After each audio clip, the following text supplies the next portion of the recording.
Well, I will say I think this episode was a little overbooked. To your point. But one could argue the Attitude Era was overbooked. Yeah. Well, I that's think part of its charm too, though. Well, I was just thinking. I was reflecting on our podcast the last few months, and I was thinking back to like December, like right before Rumble, and we were talking about how like it's crazy how everything is working. Everything is going really well. Everyone is over, and I'm not saying that isn't the case right now. Everyone is still over. Business is still blowing up, but it's almost like it's starting to feel a little repetitive, maybe, or idle. Like we're in an idle state. We're not moving forward. There's no character changes. Everyone is playing off what's working as opposed to trying something. Would that be fair to say? Yeah. And again, like the thing that I like, if you're reacting to things happening, sometimes things will come about organically. For instance, Eddie Guerrero, China. That was something that was new that came out of something odd and organic. But you're not wrong, and that's just kind of the natural lulls and right. Like why cycle, should you change something if it's working? No, it makes sense. Yeah. But it's like we've hit that point now, and I say this. It's very easy to say, sure, looking back, because I kind of know what's happening, what's going to happen, and all that. But it's interesting to see how, like, within 4 months, you kind of have to like change it up a little to keep things fresh. Maybe, No, you're right. That's the horror of the business. Imagine it's just a bunch of people you got to feed, fucking cafeteria style. And you're like, oh, that was a great meal. They ate it all. They're hungry again. Well, they're making the same old stuff. It's delicious, but they want something different. Well, fuck, we gotta.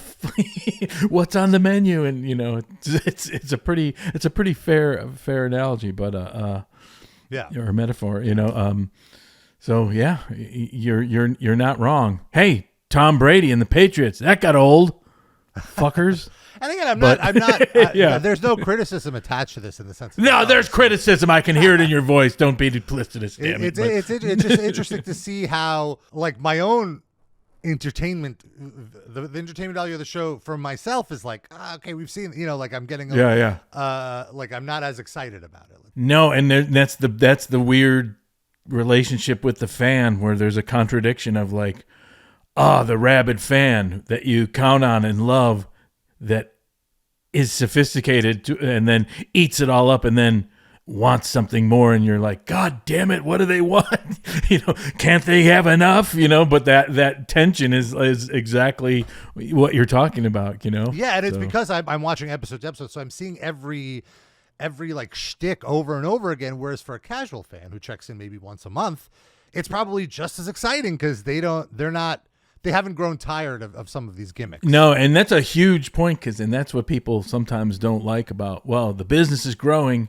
And you're exactly right. So sometimes when in the Attitude Era, when it's going like, oh, more people are watching, more new people are watching, that redundancy that might piss off the hardcore fan, for regular people coming in like, oh, what is this? It's a spectacle. Like, as a sophisticated wrestling fan, you might go to a show and be like, it was okay. But if you brought someone who's never saw it before, they're like, oh my God, explosions, incredible, it's amazing. You're like, I brought Paul in. But yeah.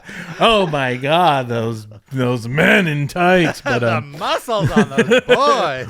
But you know what I'm saying, right? You're kind of like, absolutely it's like, agree. Yeah. So, and the Attitude Era was a lot of that, like, new fans. It's the way football kind of gets marketed to non-football people in some ways,